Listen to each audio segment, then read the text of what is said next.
चला कार्यकर्त्यांनो काय दिले रे, एका काटकोन त्रिकोणाचा पाया आणि उंची दिली आणि कर्णाची किंमत काढा म्हटले. एक छोटीशी आकृती काढा बरं जरा, इकडे बघा सगळ्यांना.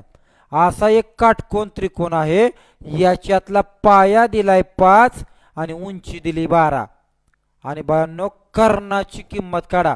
सगळ्याला माहिती आहे कर्ण कुठं असतो, कोणाच्या समोर.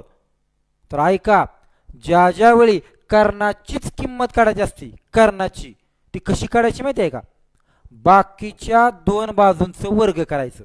बरं करा बरं, 12चा वर्ग 144, 5चा वर्ग 25 आणि त्या दोघांची बेरीज करायची आणि शेवटी त्याचं वर्गमूळ घ्यायचं.